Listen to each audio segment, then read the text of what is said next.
Welcome to Edupedia World. In this video, we will discuss the methods of collecting data. Collection of data can be divided into two parts, primary data and secondary data.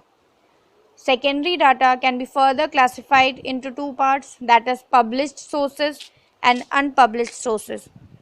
We will discuss each of the point one by one afterwards. Now the question arises, how primary data is collected. The most popular and common tool is questionnaire or interview schedule to collect that primary data. The questionnaire is managed by the enumerator, researchers, or trained investigators. Sometimes the questionnaire is managed by the respondent also. First, we will learn drafting the questionnaire. Following are the basic principles of drafting questionnaire. First, covering letter. The person conducting the survey must introduce himself and make the aims and objectives of the inquiry clear to the informant. A personal letter can be enclosed indicating the purposes and aims of inquiry. The informant should be taken into confidence. He should be assured that his answers will be kept confidential and he will not be solicited after he fills up the questionnaire. A self-addressed and stamped envelope should be enclosed for the convenience of the informant to return the questionnaire. Second point, number of questions. The informant should be made comfortable by asking minimum number of questions based on the objectives and scope of inquiry. More the number of questions, lesser the possibility of response. Therefore, normally 15 to 25 questions are sufficient enough for making the required inquiry. Lengthy questions should be preferably be divided into parts. Irrelevant questions should be eliminated. The questionnaire should not to be too long to enable the respondent to answer quickly, correctly, and clearly. Third point, personal questions should be avoided. The informant may not desire to answer such questions which may disclose his confidential, private, or personal information. Questions affecting the sentiments of informants should not be asked. Fourth, the questions should be simple and clear. The language of the question should be easy to understand. It should not be ambiguous. It should be simple and clear. The questionnaire should start from general questions. Fifth, the questions should be arranged logically. It helps in classification and tabulation of data. It is not logical to ask a man his income before asking him whether he is employed or not. There should be a proper sequence of the questions. Sixth, instructions to the informations.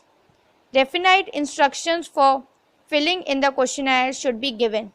Instructions about when and where to return the questionnaire. Instructions about units of measurement should be given. Seventh point, the question may be divided and subdivided under different heads and subheads and should be properly numbered for the convenience of the informant and the investigator. 8. Multiple choice questions. Questions should be capable of objective answers. They should be framed in such a way that the answers are factual or objective. For this, the informant should be able to give the answers simply by using a tick mark in the blank space.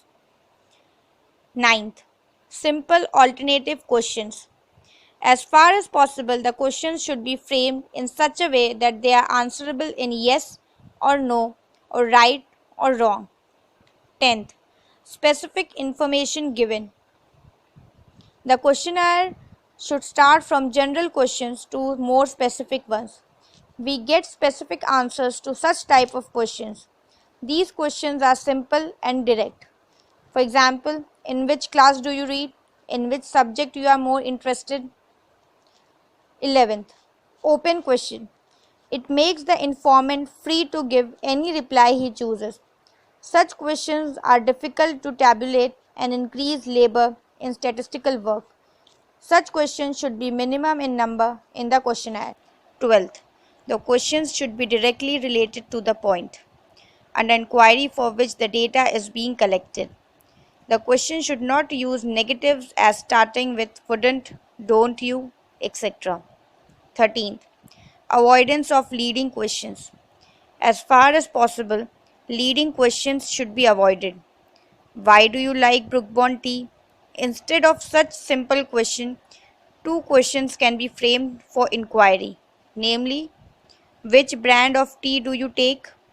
Why do you prefer it? 14th. Attractive layout. The questionnaire should be made to look as attractive as possible. Keeping in view the possible answers to the questions of schedule, sufficient space should be provided. 15th.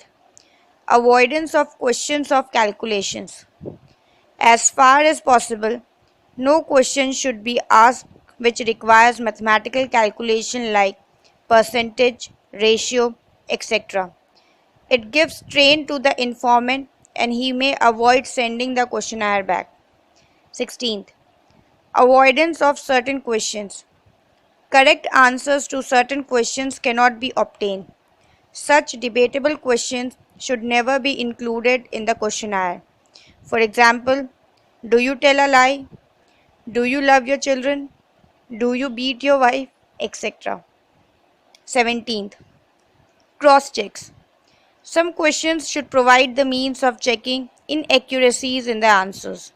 For example, question on age and date of birth is a cross check.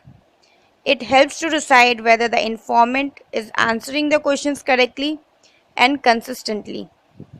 18th. Questions on familiar topics. Questions which require strain should be avoided. Too much reliance on memories of distant past may elicit wrong answers. Informants should be able to answer from their own memory and knowledge. Last point, pre-testing of questionnaire. Before taking the inquiry on a large scale, the questionnaire drafted should be pre-tested with a small number of a group of persons. These are the basic principles of drafting a questionnaire. Here we can see a specimen questionnaire of Lakme Limited, Mumbai. In the first point, they have asked about the general information of the informant, about their name, age, address, marital status, monthly income, etc. In the second slot, they have asked about the cosmetic that the informant is like most. In the third slot, they have asked why Lakme they prefer in compared to other brands. After that, they are asking about whether their product is costly or not. And last, they are asking if there is need of any improvement. These are the basic questions that the company asks in their questionnaire. Now we come to methods of collecting primary data. The following are the methods of primary data collection. First, direct personal interview. Second, indirect personal interview. Third, telephone interview. Fourth, information from correspondents. Fifth, mailed questionnaires. Sixth, questionnaire filled by enumerators. We will discuss these points one by one. First, we will discuss direct personal interview. According to this method, data are collected by the investigator personally from persons who are the subject to inquiry. He interviews personally everyone who is in a position to supply information he requires. We can use this method of collection of data when area of inquiry is limited or when a maximum degree of accuracy is needed.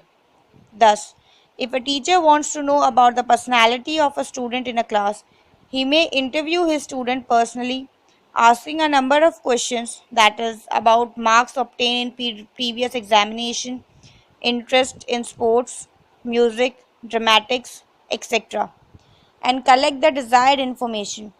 In the same way, one can think of personal inquiry in a case of collection of information regarding family budget and living conditions in a group area. The investigator must be skilled, tactful, accurate, pleasing, and should not be biased. Merits of direct personal interview. Original data are collected by this method. There is uniformity in collection of data. The required information can be properly obtained. There is flexibility in the inquiry as the investigator is personally present. Information can be obtained easily from the informants by a personal interview.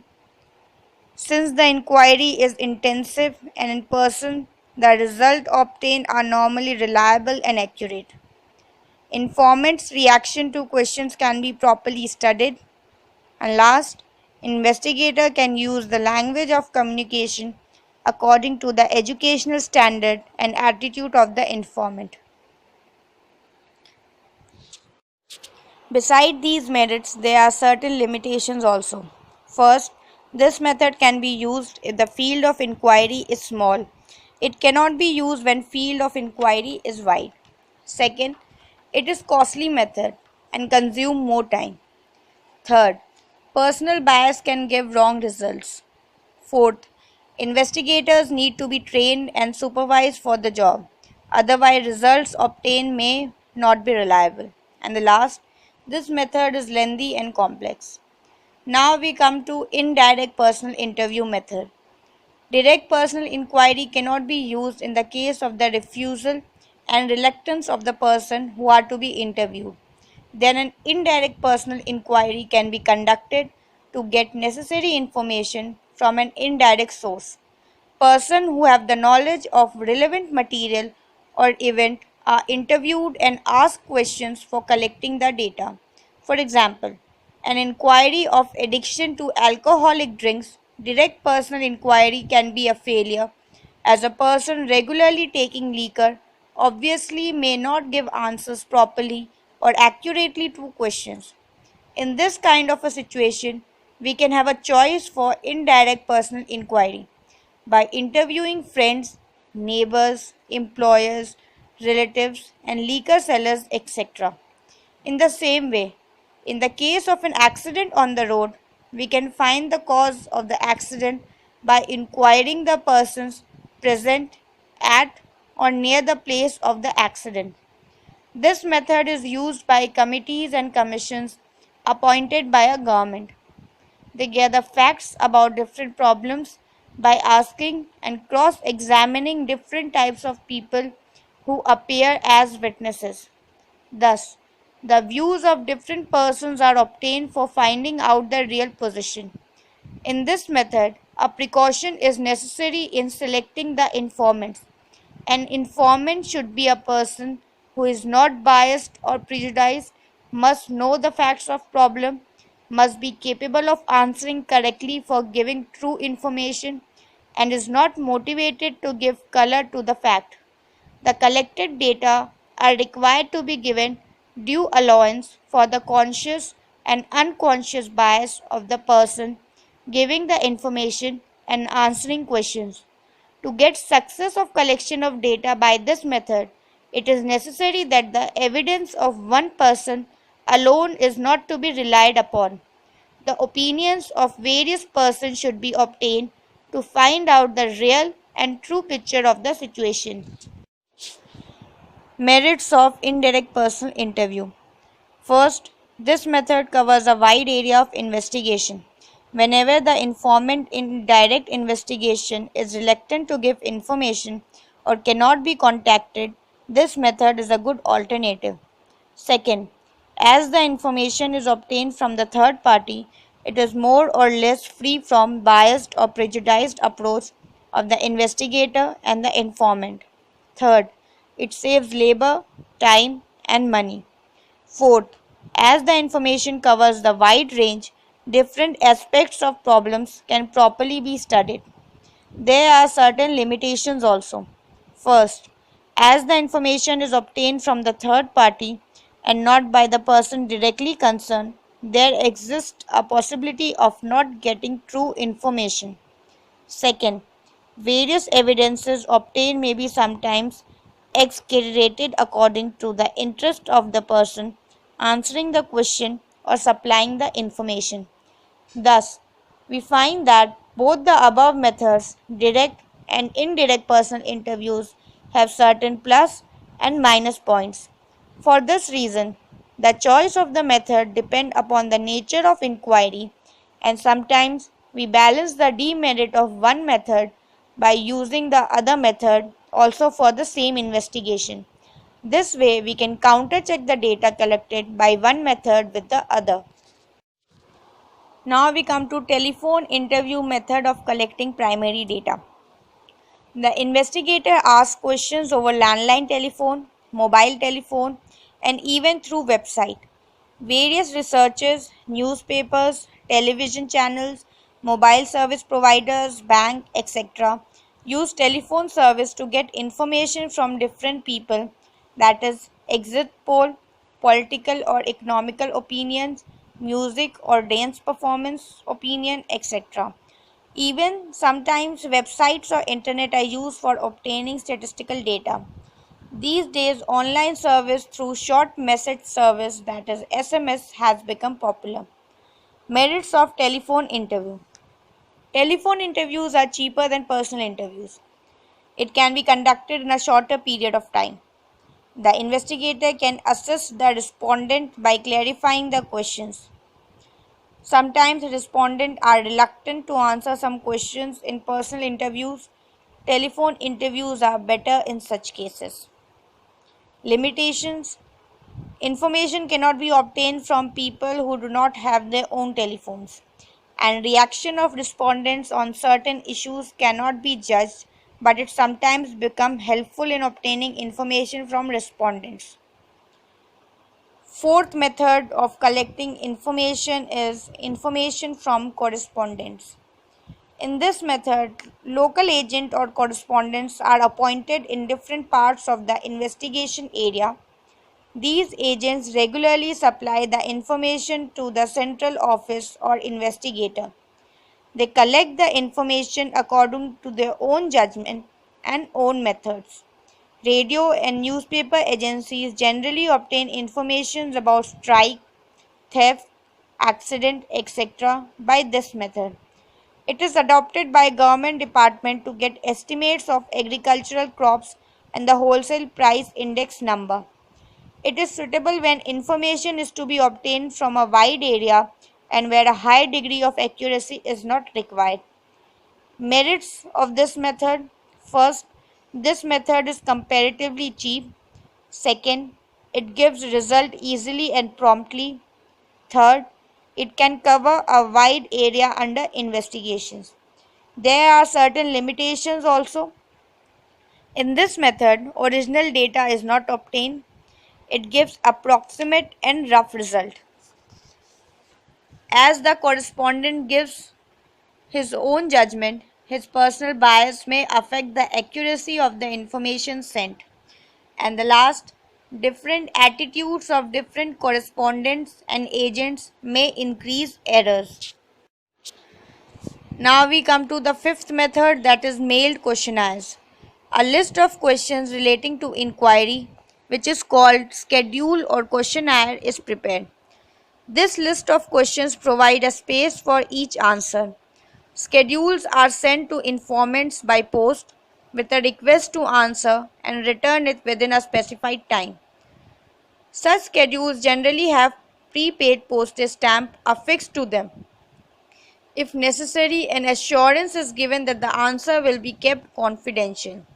It is the most popular method used these days by individuals.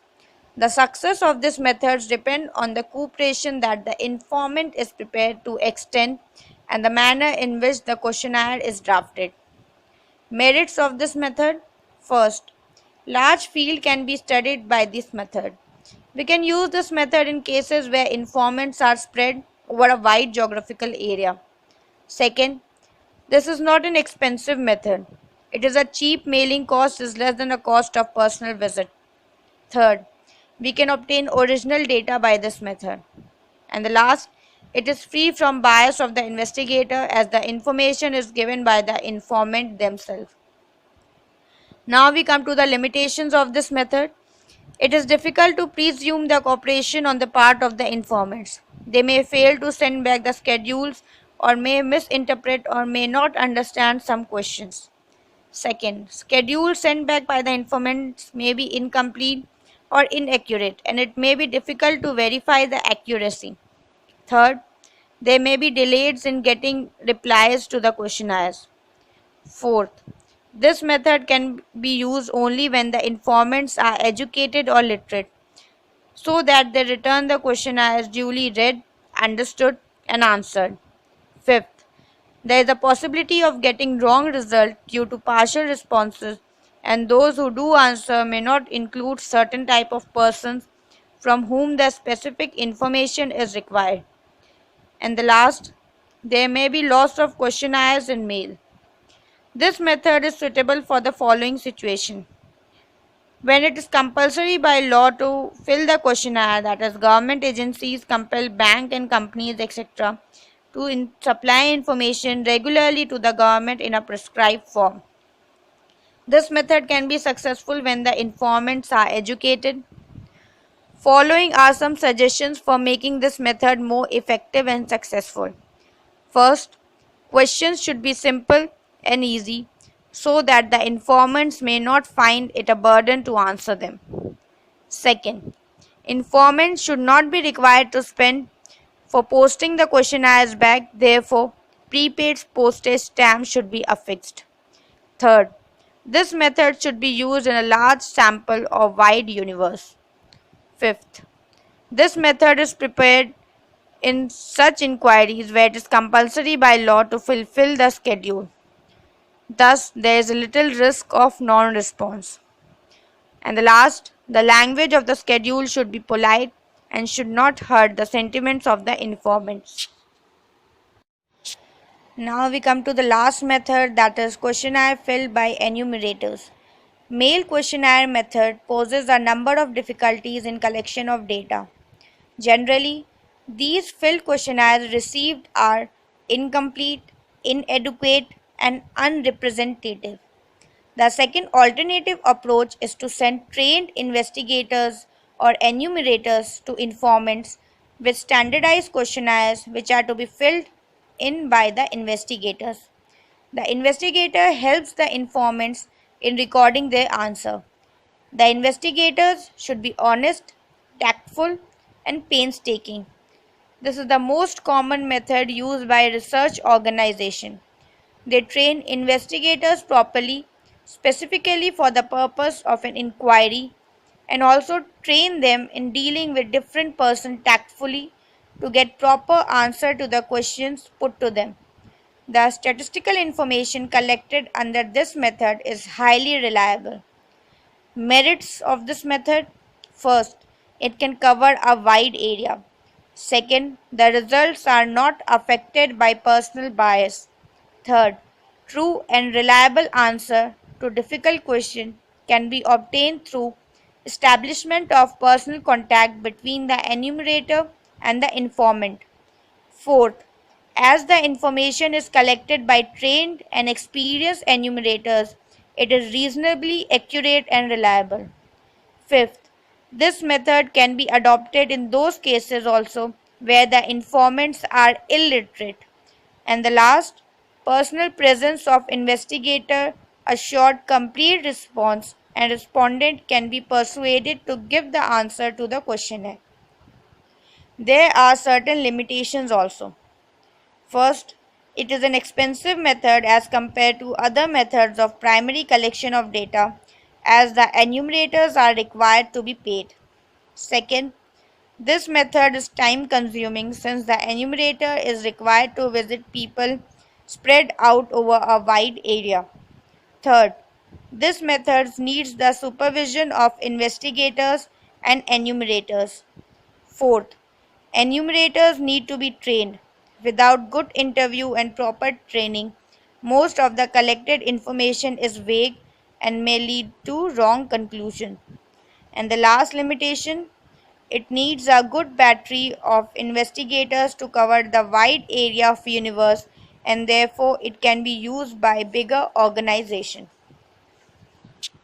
After selecting the method of collection of primary data, a pilot survey or pre-test should be done. From practical point of view, it is found useful to conduct a pre-test or a guiding survey known as pilot survey on a small scale before starting the main survey. This is done to try out the questionnaire and the field methods for obtaining the general information about the population to be sampled. The information supplied by the pilot survey helps in estimating the cost of the main sample survey and also the time needed for the availability of the results.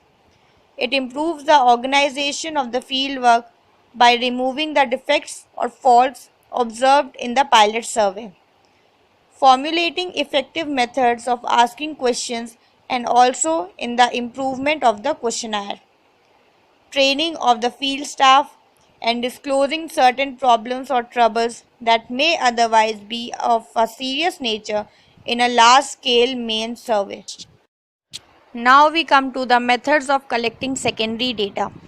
Secondary data are those which are collected by some other agency and are used for further studies. It is not necessary to conduct special surveys and investigations. We can obtain the required statistical information from other institutions or reports which are already published by them as a part of their routine work. It saves cost and time which are involved in collection of primary data.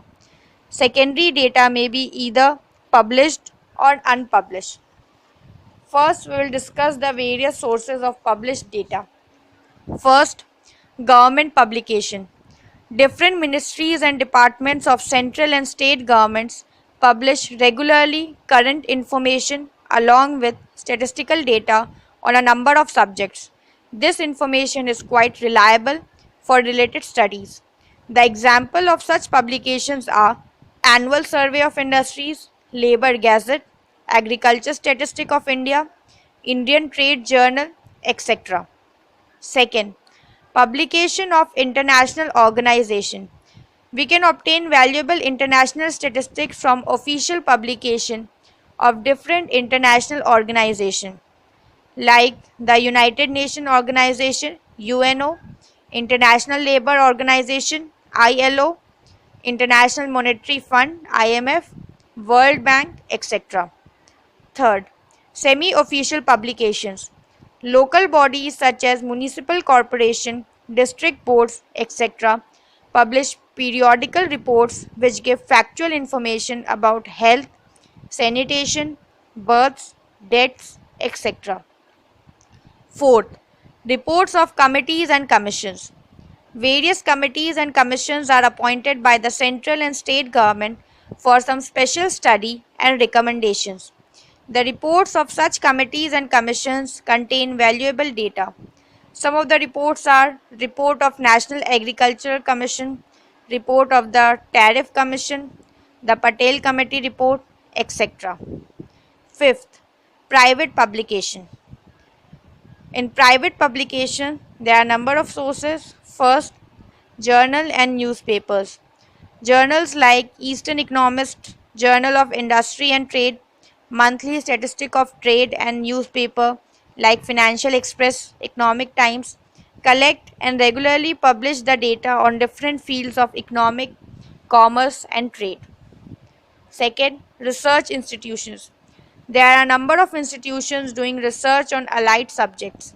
This is the most important source of obtaining secondary data. The National Council of Applied Economic Research and Foundation of Scientific and Economic Research are such institutions. Research scholars at the university level also contribute significantly to the availabilities of secondary data. Third, professional trade bodies. Chamber of Commerce and Trade Associations public statistic relating to trade and commerce. Federation of Indian Chamber of Commerce, Institute of Chartered Accountants, Sugar Mill Association, Bombay Mill Owner Association, stock exchanges, bank and cooperative society, trade union, etc. publish statistical data. Fourth, annual reports of joint stock companies are also useful for obtaining statistical information. These are published by companies every year. Fifth, articles, market review, and reports also provide valuable data for research study. Now we come to the second source, that is unpublished sources. Research institution, trade association, universities, labor bureaus, research workers, and scholars do collect data, but they normally do not publish it. Apart from the above sources, we can get the information from records and files of government and private offices. By this, we understood the methods of collecting primary and secondary data. Thank you for watching Edupedia World videos.